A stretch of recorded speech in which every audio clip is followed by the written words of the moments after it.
I'd like to recognize the Honorable Deputy Speaker, Dante Marcoleta, of Party List Sagip, for his interpellation. I so move, Mr. Speaker. Representative from Sagip Party List, the Honorable Deputy Speaker Dante Marcoleta is recognized to interpolate the good sponsor. Thank you very much, Mr. Speaker. May the Honorable sponsoring Deputy Speaker still accommodate a few questions by way of interpellation? Yes, Mr. Speaker. Yes, Your Honor. Thank you, Mr. Sponsor. Thank you, Mr. Speaker. Mr. Speaker, with the initial action taken by the House last week in regard to our resolve to grant a provisional franchise to ABS-CBN, may I please know whether we receive a formal letter of appreciation from the officers of ABS-CBN Corporation? Mr. Speaker, I'm not familiar. I'm not familiar of any letter being received from ABS or any other organization with regards to the House bill we passed on second reading last week, Mr. Speaker, Your Honor. But you are certain, Mr. Speaker, Your Honor, that we have not formally received any letter of appreciation. I think the record would show. Mr. Speaker, as far as my office is concerned, I cannot answer for maybe if they address it in the House or the Speaker's office. But in my case, as sponsor, I have not received any letter from any organization, Your Honor, Mr. Speaker. Are you in a position, Mr. Speaker, Your Honor, to determine today whether the House of Representatives received any such kind of letter today or in the past? Your Honor, Mr. Speaker, I'm not in a position. I think the Secretary General or the Secretariat can affirm or confirm when there's such a letter. Especially during this pandemic, most letters are sent through email, not through slow mail. So I'm not in a position, Your Honor, Mr. Speaker, to confirm or deny the question of the Honorable Deputy Speaker. I'm asking these questions, Mr. Speaker, Your Honor, because I believe this bill is for their benefit, and ordinarily, ordinary people, and even ordinary people wouldn't hesitate to extend an appreciation for something that will benefit him. In the case of ABS-CBN, its silence probably would mean, Mr. Speaker, that they will be reluctant to even send a letter of appreciation to the initiative taken by the whole House of Representatives.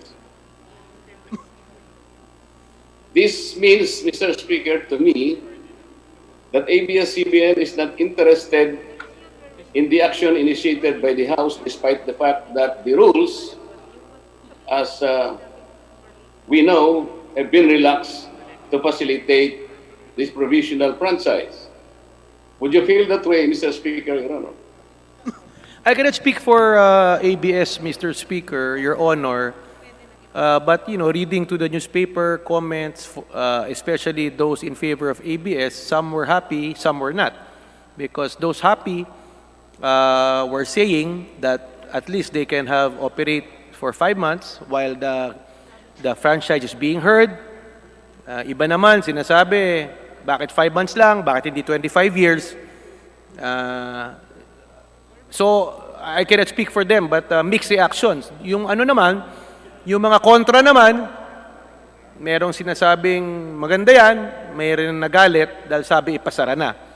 So, at this point, importante talaga that we should judge whether to approve or deny based on the merits, based on the hearing, not because of what outside forces, media are saying.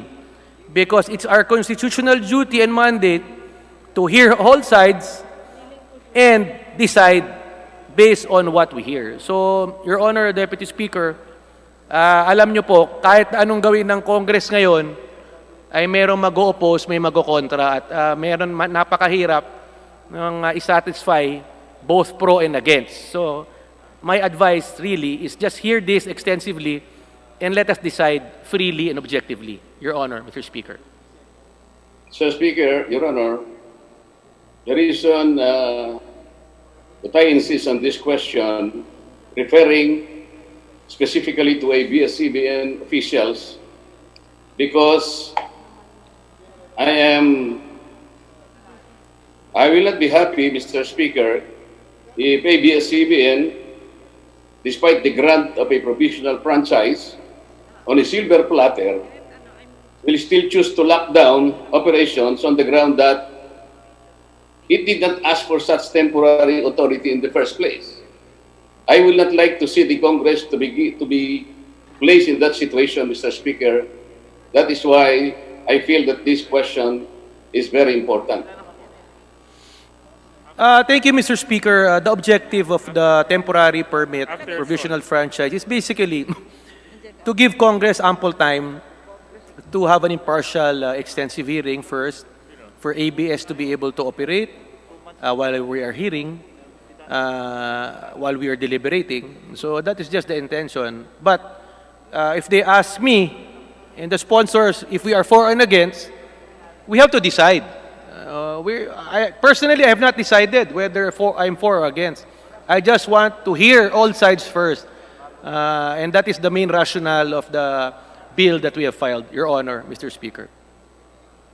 Mr. Speaker, this representation believes that Speaker Alan Cayetano is correct in initiating this bill. First, this will prove what he has been asserting from the beginning, that Congress is not out to shut down ABS-CBN, although it must bear with us for the moment due to the interference of more pressing problems that we need to prioritize, like the present pandemic. Do you agree, Mr. Speaker, Your Honor?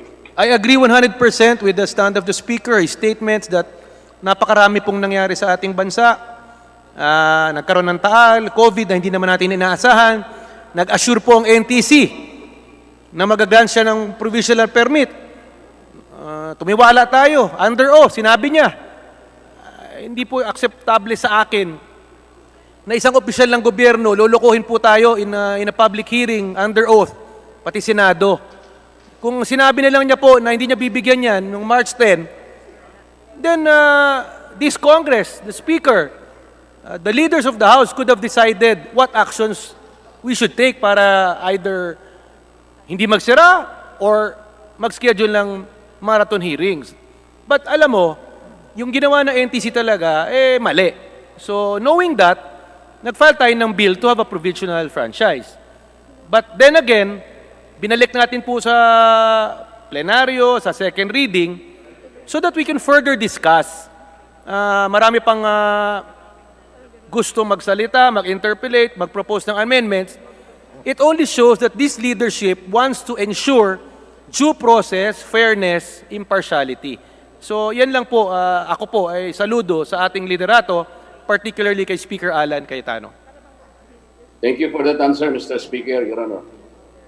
In fact, Speaker Cayetano intimated on the floor last week that several fundamental issues surrounding the application for franchise renewal of ABS-CBN are these allegations of tax frauds, violation of labor laws, election laws, and even possible constitutional infringement.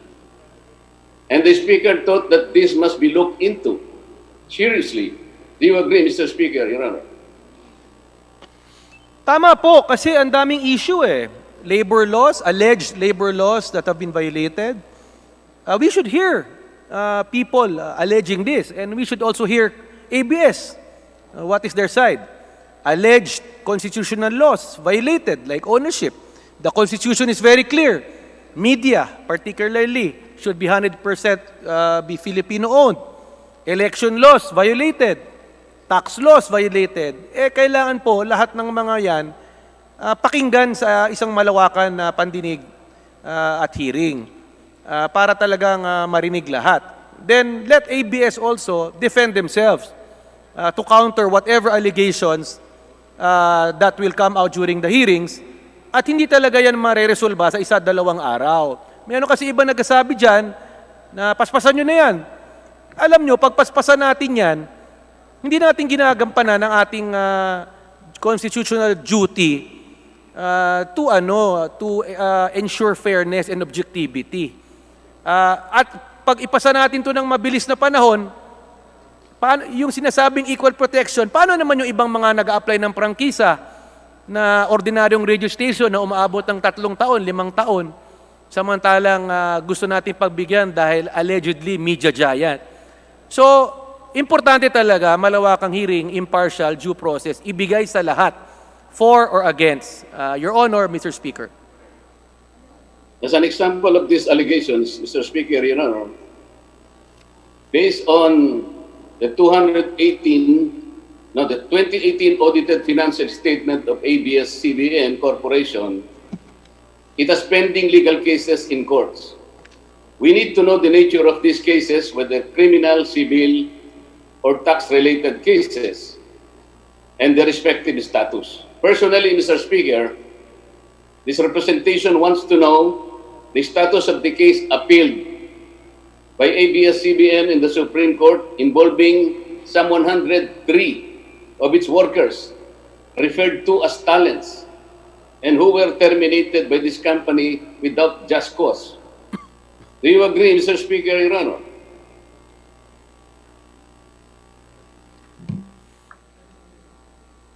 Tama po yan. Ako rin po nakareceive sa aking opisina na naglalaad, nagsasabi, nagdidetalye na pag nag-shooting raw ng teleserye sa ABS ay minsan lumalampas ng 24 hours, which is definitely against labor laws. Ang tinanong ko, bakit yan? Dahil ang bayad raw sa kanila is per day, so sinasagad talaga yung 24 hours. So meron din na senior citizen, may mga extra, TV crew. So ito po ang mga bagay na dapat marinig ng tao. Yung issue ng press freedom, definitely, hindi naman totoo po yan. Kahit dimatihin natin yan. Dahil as we speak, alam nyo naman na expired na ang franchise ng ABS and yet they continue to operate through YouTube, through Facebook. Napapanood mo pa rin ng ANC, napapanood mo pa rin ng ABS News Channel. So there's the issue on press freedom and freedom of expression definitely is not valid, and press freedom and freedom of expression is stronger now than ever.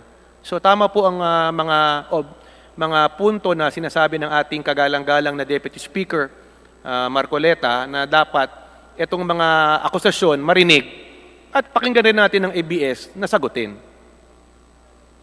Records also show that the BIR, Mr. Speaker, sued ABS-CBN and its 2 subsidiaries, ABS-CBN Film Production, Inc. and ABS-CBN Publishing. In all the 5 cases lodged in the Court of Tax Appeals, ABS-CBN entered into compromise agreements with the BIR. In one case, Mr. Speaker, Your Honor, docketed as case number 9411, ABS-CBN entered into a judicial compromise with the BIR, paying the amount of 152,437,330 pesos and 93 centavos. We need to know why ABS-CBN needed to be first sued by the BIR before it settles its fiscal obligations in apparent violation of Section 8 of its old franchise, which it now seeks to renew. Do you agree, Mr. Speaker, Your Honor? I agree 100% that this is part of the hearings that what you want to conduct. Kailangan marinig po to yung pinunto po ng ating Deputy Speaker Marcoleta, yung case sa Court of Tax Appeals involving 152 million, yung kaso sa Supreme Court na involving 103 workers, yung issue on citizenship, and many more. I agree 100% na ito po ay dapat pakinggan, dapat marinig natin ano bang nature ng case, anong status ng case, anong laws na na-violate. Yan po ang importante. At bigyan rin natin ng ABS ng oras para sagutin to. Pero ulitin natin mangyayari lang po itong lahat na minimension ng ating Honorable Deputy Speaker Marcoleta kung magkaroon po ng isang extensive, comprehensive, impartial hearing. Thank you, Mr. Speaker. Mr. Speaker, ABS-CBN does not deny that Lopez Incorporated, one of its major stockholders, transferred 132 million ABS-CBN Corporation shares to its alter ego, the ABS-CBN Holdings Corporation, before the closing of its offering of 132 million Philippine Depositary Receipts, or PDRs, underlying the shares on September 29, 1999. I believe this is the reason why the Solicitor General commenced a co-warrantor proceeding against ABS-CBN. Do you know, Mr. Speaker, that our Committee on Legislative Franchises sought sample copies of these PDRs from ABS-CBN Corporation? I don't have the information, but definitely when we conduct hearings, dapat po ay isubpoena po yung mga documents na yan, malaman ng mga Mr. miyembro. Speaker. But do you know that instead of a representative from ABS-CBN, a representative from ABS Holding Corporation instead was the one who submitted a PDR form, not a sample PDR issued by the holding company. This is not only insulting, Mr. Speaker. They are bent on hiding something. Tama po yan. Dapat malaman talaga ng publiko po yan. To see what a PDR looks like.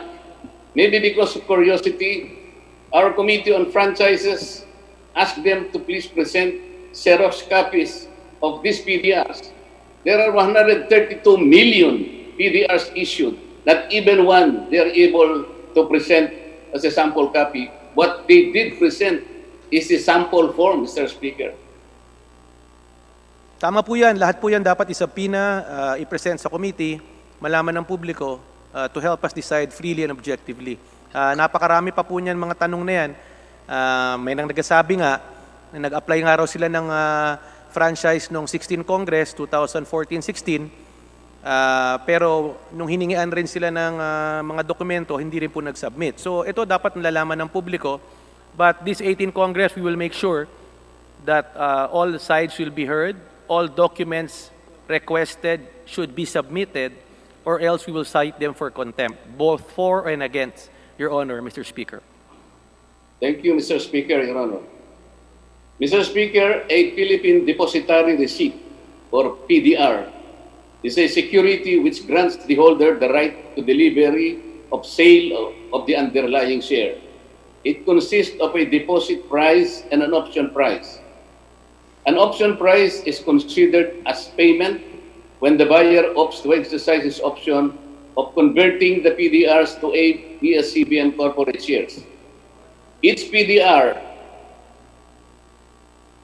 issued by ABS-CBN Holdings at the consideration of 46 pesos, consisting of a deposit of 45 and 90 centavos and PDR option of 10 cents each. The PDR, Mr. Speaker, has all the marks or attributes of ownership, possession, enjoyment, and disposition. Mr. Speaker, it appears that the power to trigger the disposition of these 132 million ABS-CBN shares was already transferred to the holders of these PDRs.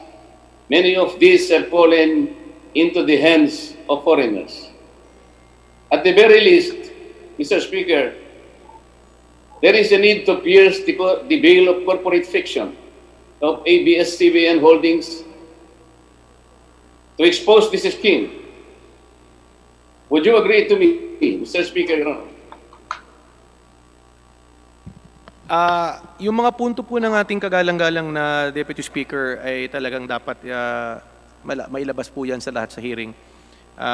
Napakadetalyado po ng inyong mga binibigay na impormasyon. So dapat po talaga ay masubmit po yan, masubpoena po ang ABS regarding that para masagot rin po natin ang mga katanungan na lumalabas po, particularly minention po ni Deputy Speaker Marcoleta. Mr. Speaker, there is a Latin maxim which reads, "Quando alicid ex directo prohibitur et per obliquum," which means that what cannot be legally done directly cannot be done indirectly.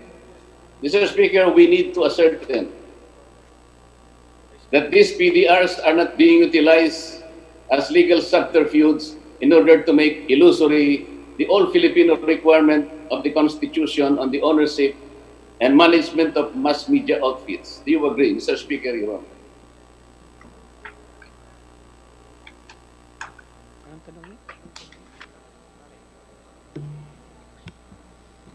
So, Mr. Speaker, regarding yung mga issues po na nire-raise ni Deputy Speaker Marcoleta, I think we should fully note all this information, and this will help this body decide kung tama ba talagang bigyan ng prangkisa o hindi. At papasalamat kami kay Congressman Marcoleta dahil alam mo, sa media, puro pabor ang naririnig natin sa ABS. Samantalang marami naman palang mga issue, particularly labor, tax, constitutional, which were all raised by Deputy Speaker. So I think siguro lahat ng mga pro and against, dapat lalong lumakas ng loob na magsalita, magpadala ng position paper sa Kongreso, mag-participate sa hearing. Yan talaga ang main objective nitong discussion natin, na mabigyan lahat ng due process. So, magaganda po ang mga puntong nilalabas po ni Deputy Speaker Marcoleta.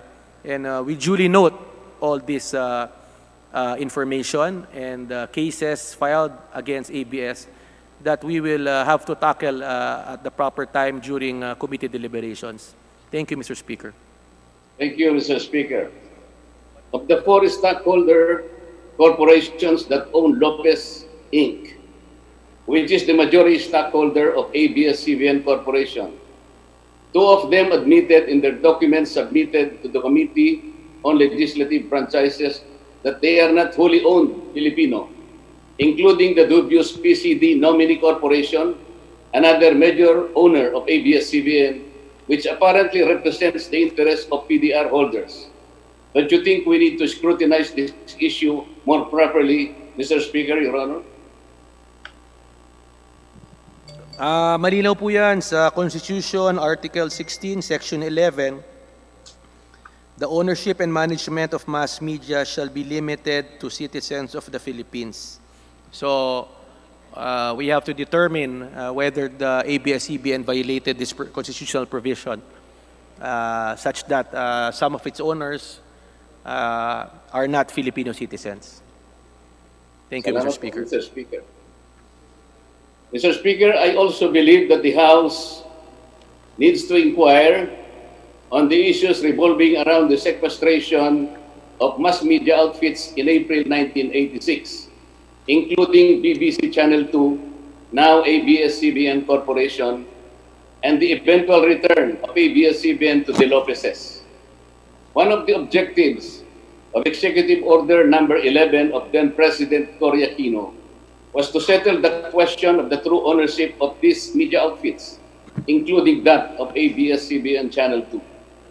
Surprisingly, Mr. Speaker, the PCGG has no records on the arbitration between the government and the ABS-CBN before the Board of Arbitration and the events that transpired leading to or after the turnover of the ABS-CBN. Do you agree, Mr. Speaker, Your Honor? Tama po yan. Meron rin po akong nabasa niyan at marami rin po akong nakitang mga dokumento that ABS-CBN was already owned by the government, and when then President Cory Aquino took over as president under a revolutionary government, for some reason, with no public bidding, no right process, it was awarded back to the Lopez family. So we have to investigate, we have to know the truth, what transpired during those times, and how it was returned to the Lopez family, these are questions that have arisen and have to be tackled with during committee deliberations. Hindi po to alam ng publiko kasi palaging sinasabi it was sequestered, taken away from them during the administration of then President Marcos. But there were also reports that they were paid for. Binayaran po sila at nabayaran po sila, and yet, noong 1986, it was returned to them. So these are questions that have to be answered. The public should know the truth about this. It's not commonly being discussed. That's why it's incumbent upon this Congress to have an open, transparent hearing so that people will hear this, even members of Congress. Thank you, Mr. Speaker. There are other persistent allegations, Mr. Speaker, on the fraudulent use of tax shields by ABS-CBN, like deferred tax assets, especially the NCIP, and the net operation loss carryover, or NOLCO, to arrive at a meager tax payment to the government. We need also to verify the claim of ABS-CBN that in 2018, it had a revenue loss of 22 billion. Together with these reported losses in production costs, 13.6 billion, cost of sales 2.4 billion, cost of services 29 million, and general and administration services 7.1 billion, which allegedly resulted to an operating loss of 432 million. Do you agree, Mr. Speaker, that we need to look into these allegations more properly? Definitely, these are revealing, blatant allegations that have to be discussed in an open hearing, Mr. Speaker, Your Honor. Finally, Mr. Speaker, we need to look into the allegation that Mr. Gaby Lopez III, the Chairman Emeritus of ABS-CBN Corporation, was an American citizen at the time he took over the reins of this mass media giant. Again, this is because of the strict provision of our Constitution on media ownership and management. Never mind, Mr. Speaker, that the ABS-CBN persistently claims that this is a closed case. They argue that Mr. Gaby Lopez is both an American citizen and a Filipino citizen, he having born with Filipino parents and having born in America under the jus soli principle. So they think, Mr. Speaker, that Mr. Gaby Lopez is a lucky guy, he being a Filipino citizen at the same time an American citizen. But we all know, Mr. Speaker, that when you reach the age of majority, it's up to you to select your own citizenship. And by the fact that he was using American passport, Mr. Speaker, I think Mr. Gaby Lopez chose to be an American citizen than being a Filipino. Do you believe, Mr. Speaker, that the United States will grant him a passport without renouncing his Filipino citizenship? Importante po talaga na masagot itong mga tanong na to dahil as mentioned earlier, the Constitution clearly states that ownership and management of mass media shall be limited to the citizens of the Philippines. Meron po ako nabasa, tama po yung sinabi ni D.S. Marcoleta na gumagamit po ng American passport si Mr. Gaby Lopez. In fact, na-detail po doon yung flight number, passport number, when it was used, what country, when they entered. So, kailangan, at ito naman, sa kabilang panig naman, dinideny naman po ng ABS-CBN na hindi totoo. So, kailangan talagang pakinggan. And the best proof for this, Mr. Speaker, Your Honor, is yung documentary evidence. So, pag sinampi na yan, Bureau of Immigration, US government, at mapatunayan talaga na hindi siya Filipino citizen, then it will help members of Congress to decide na nag-violate siya ng constitutional law at it will help us decide whether to grant or deny the franchise. Ngayon, sa isang panig naman, kung napatunayan naman nilang hindi yan si American citizen, then it will also help us decide whether to grant or deny. So, again, we need an impartial, comprehensive hearing, giving due process to all sides. Yung mga informasyon na sinasabi ni DS Marcoleta ay dapat lang ilatag po yan sa hearing. Salamat po, Mr. Speaker.